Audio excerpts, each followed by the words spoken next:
The trouble started for Alara Hawthorne the instant she caught sight of the Whitaker spread from the crest of the final rise. The trail out of Cheyenne had dragged on forever, bumpy and gritty, with dust that stuck to her mended frock along the hems of her scuffed shoes. She clutched her little hide mending pouch close to her heart like it was the sole reliable thing in her world. The cart driver who'd hauled her here had gouged her for $2, half her pay from a full week's labor, and each jolt along the way echoed the gamble she'd staked. She'd figured the job was straightforward stitching, perhaps edging trousers for the farm crew or piecing together a gown for some girl's special day. No frills, no fuss, but the vista unfolding below didn't line up with a single notion she'd harbored. The homestead gleamed like a vision from a tale she had no place in. Banners in deep crimson and ivory draped every fence post, fluttering and dipping in the breeze like banners hailing a grand gathering. Benches sprawled across the grounds, piled with dishes Alara had only ever caught whiffs of from distant doorways. Braised elk, warm tarts, hearty Johnny cakes piled tall. Flasks of bourbon that had run more than she could scrape together in a season. Fiddlers plucked at their strings by the stable, while ladies in satin gowns and gleaming mitts clustered in tight knots, murmuring behind polite grins. Fellows in fitted jackets and fresh-forged bowlers puffed cheroots that laced the breeze with rich, tangy haze. Alara's darned linen skirt abruptly seemed too flimsy, too humble, too out of step. Her hand-me-down bonnet tilted awkwardly atop her tidy, coiled locks, and the gazes of these polished outsiders skimmed past her like she was some smudge carried in on the grit. Her gut nodded. Something was off. Deeply off. This wasn't mending duty. This was a festivity. A lavish one. An engagement reveal. The sort that bound two prosperous border clans with acres and influence. She had no footing here. She ought to wheel about, track down Mrs. Caldwell, and demand why she'd been dispatched to a spot like this.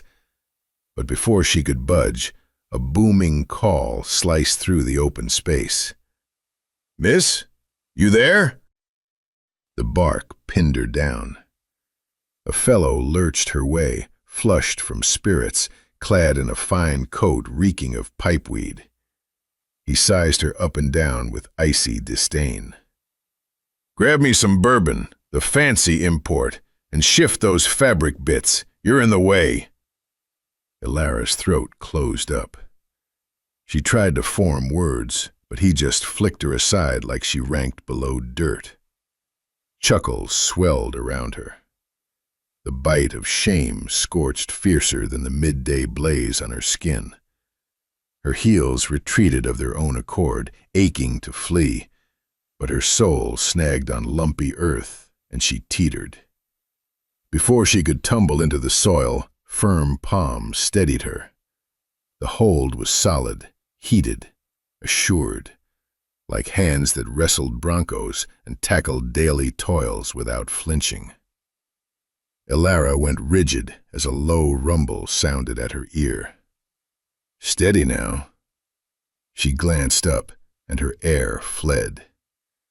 Landon Whitaker, the wealthiest stockman across 4 regions, the fellow folks murmured about in hushed tones. The one whose holdings sprawled wider than most dreams could reach. At 32, he'd forged a spread folks dubbed a myth. But the man steadying her now bore little resemblance to the ironclad titan she'd pictured. He seemed strained, irked, trapped, and his stare locked right on her. For one endless beat, she blanked out the throng of unknowns and the flush of mortification in her core. His gaze was a turbulent slate blue, keen and intent, pinning her like she was the sole soul in all the Colorado frontier. Then a shift rippled through that look. A choice, a flicker, a scheme igniting in a flash. Landon bent near, close enough his exhale grazed her curls. "Darlin'," he breathed, hushed and pressing, "I need you to play along with something for me."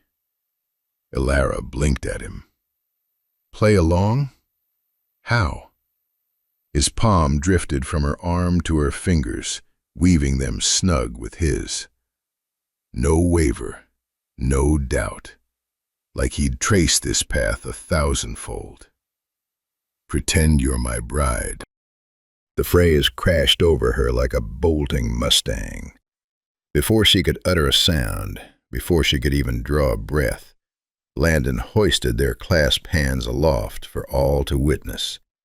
His arm encircled her hips, drawing her flush to his flank with the assured grace of a man utterly at home with a lady in his grasp. The grounds hushed. The tunes halted. Chatter faded. Landon's tone rang out crisp and bold over the hush. "Folks, meet my wife."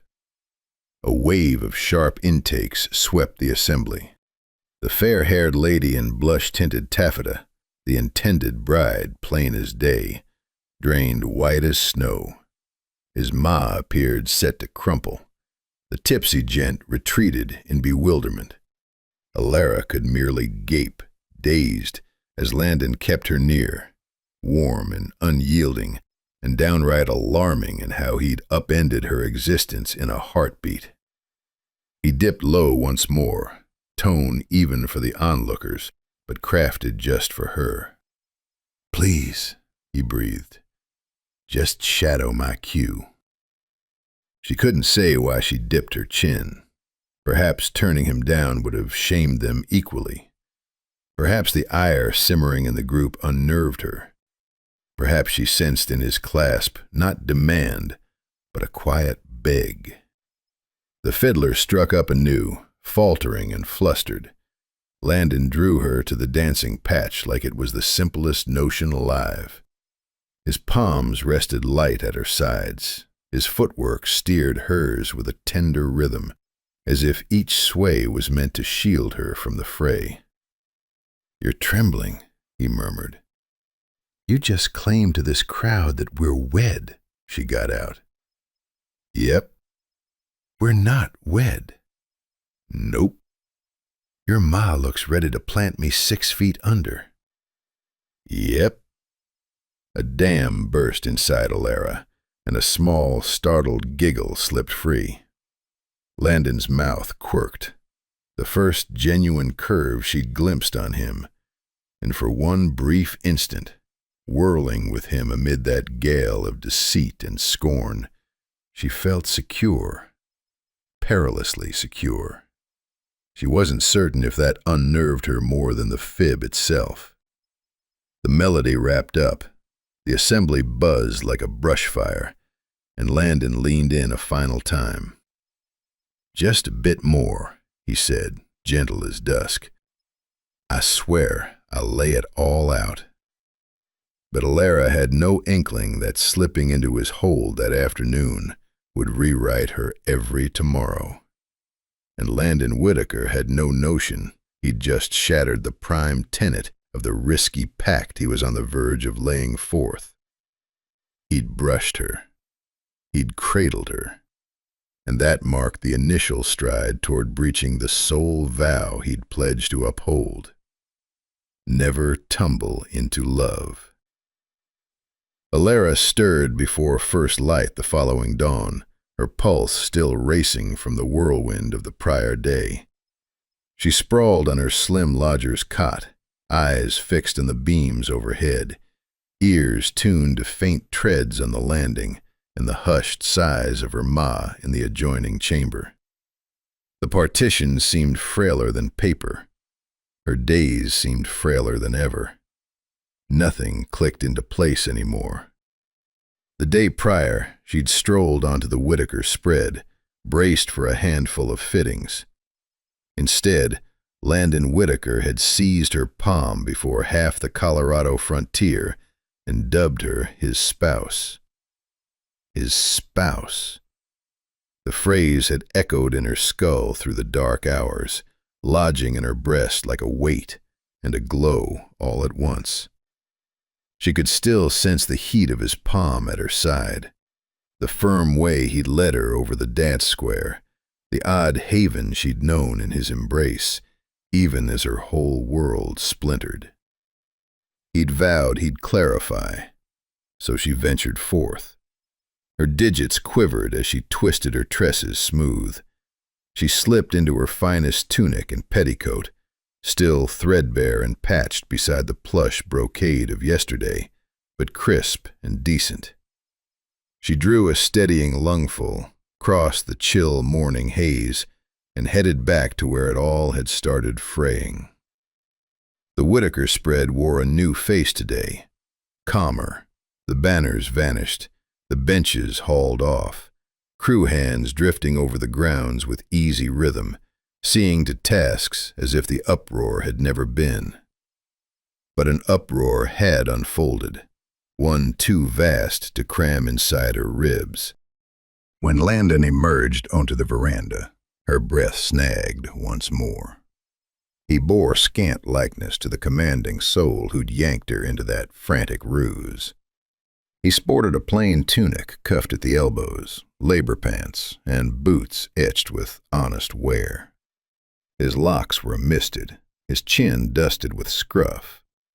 He looked nearly mortal, not the lofty stock lord the tales sketched him as.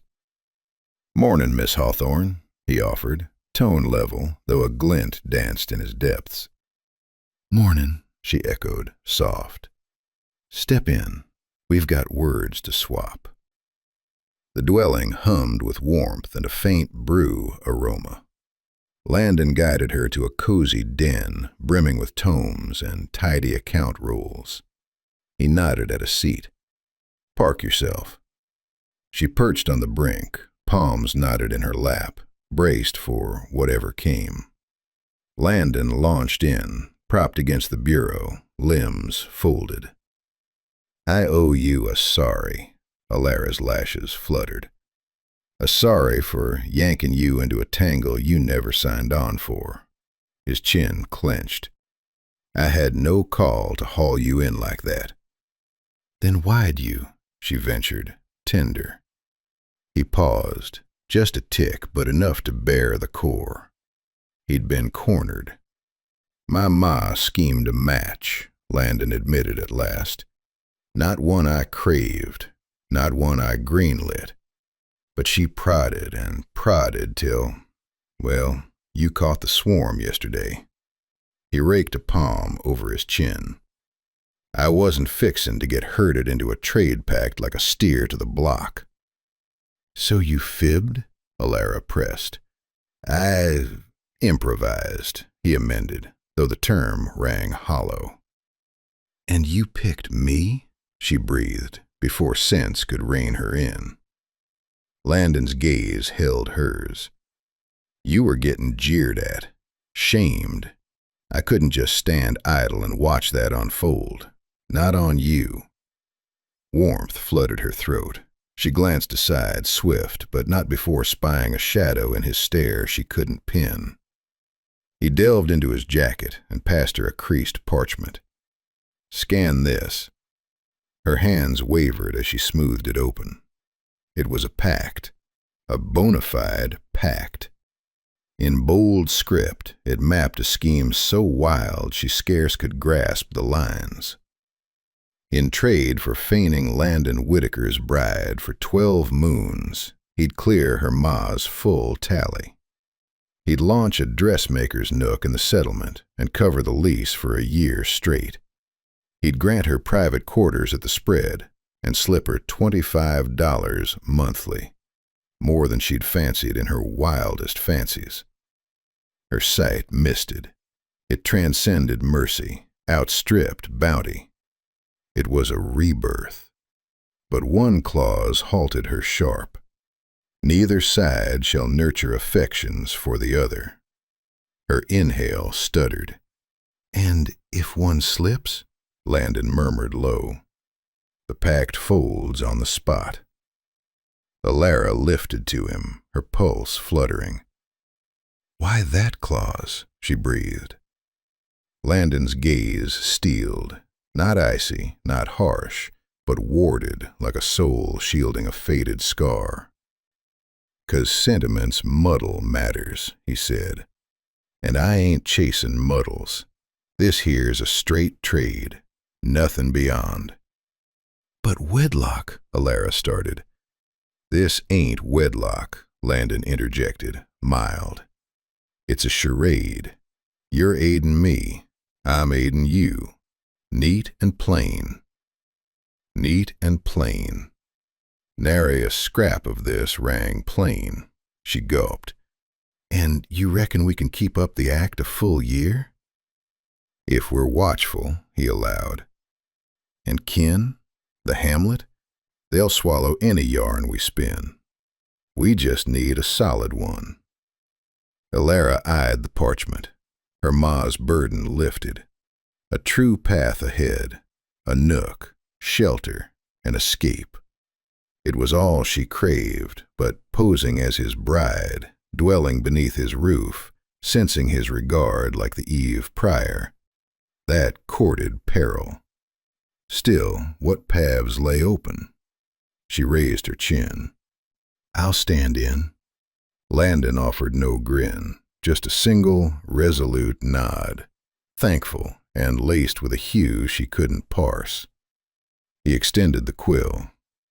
"Ink it, Miss Hawthorne." Her digits quivered faint as she scrawled her mark. He added his below. And so, with a stroke on vellum, Alara Hawthorne stepped into the role of bride to Colorado's wealthiest, most barricaded rancher. All feigned, all fleeting. But as Landon ushered her to the threshold, his knuckles grazed hers. Barely. Enough to jolt a thrill clear through her frame. And Alara sensed straight off, naught in this would linger feigned for long. Alara strove to ease into her fresh routine, but naught in posing as Landon Whitaker's bride ever rang straightforward. Not with his courtesies catching her off guard. Not with his quiet speaking volumes beyond his speech. Not with sharing a roof meaning wrestling urges she'd sworn to bury. At the outset, all held cautious. They shared suppers with the crew hands. They strolled the village lanes abreast as tongues wagged. They recited their polished tale whenever queries arose on their meeting. Landon showed her deference. He never breached bounds, never grazed her save when the part demanded. But those fleeting grazes, his palm light at her spine, his tips skimming hers in a thronged space, stole her wind each go. Then arrived the gale's eve. Lightning rattled the homestead, and downpour lashed the panes like hailstones. Alara perched in the sitting room, tacking a frock's edge, when the portal flew wide. Landon strode through, sodden from crown to toe. Rivulets poured off him, his tunic molding to his torso and breath.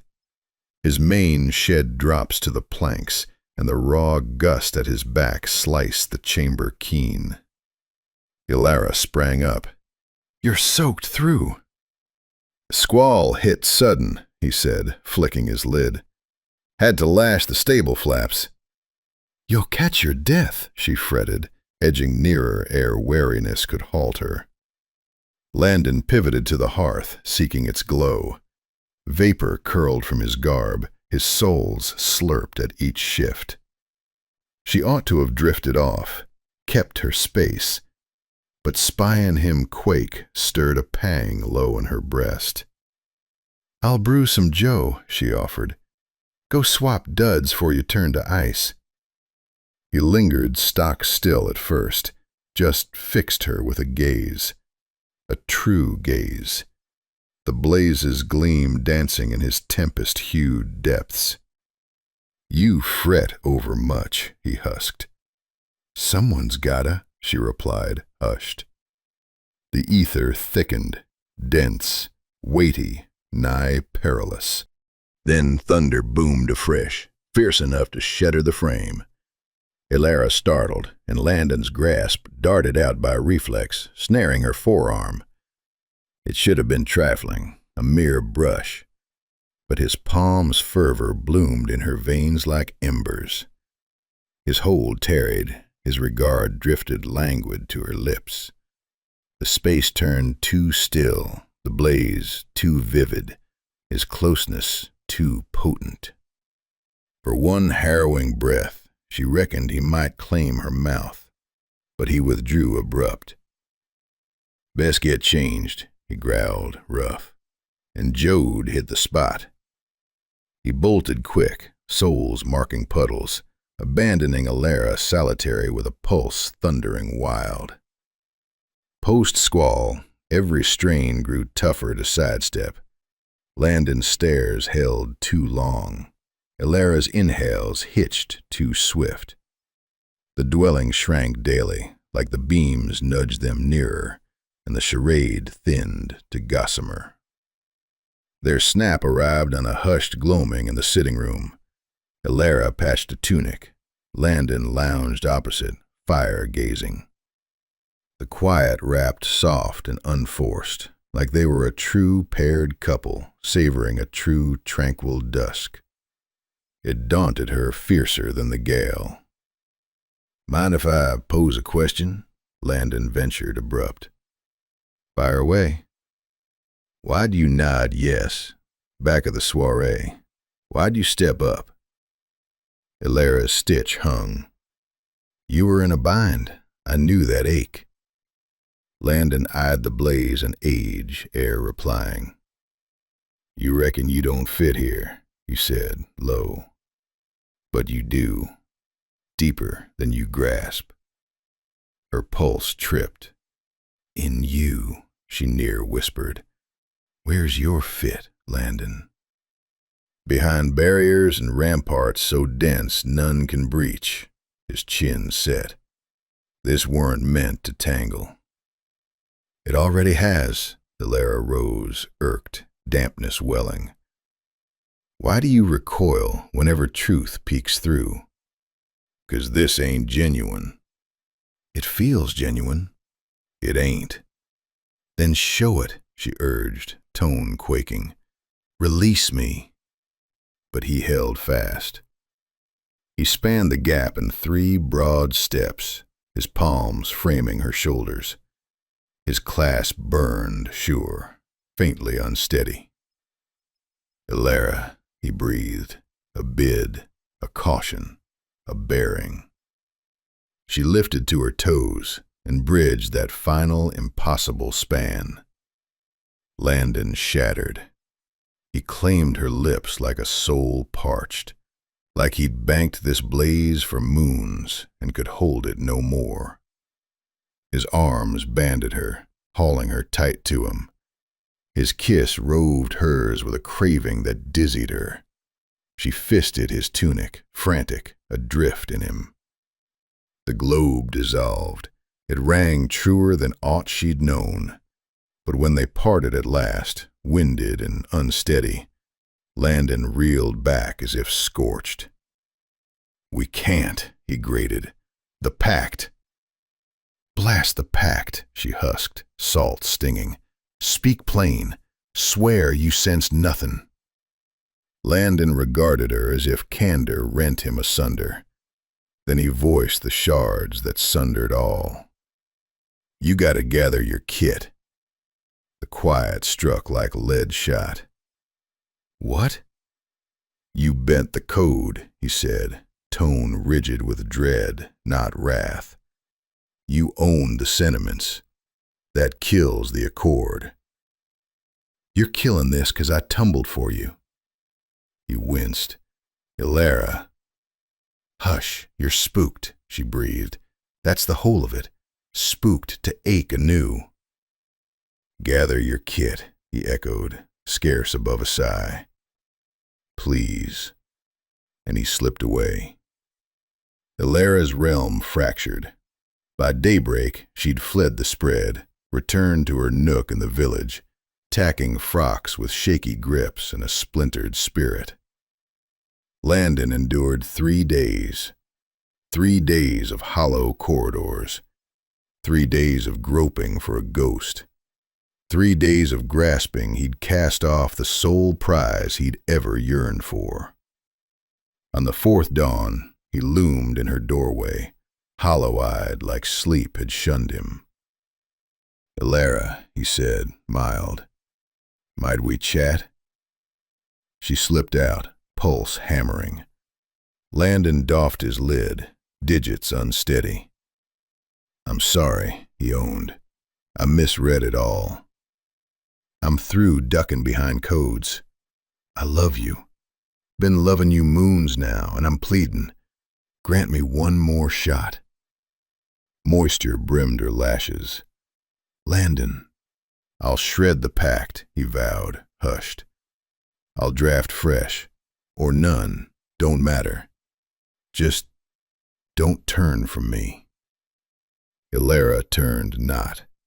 She closed the gap and poured into the kiss every ounce of devotion she'd battled to smother. When they eased back, Landon rested his brow to hers. "No more charades," he murmured. "Not ever." And there, on a serene Cheyenne lane, they claimed one another at last.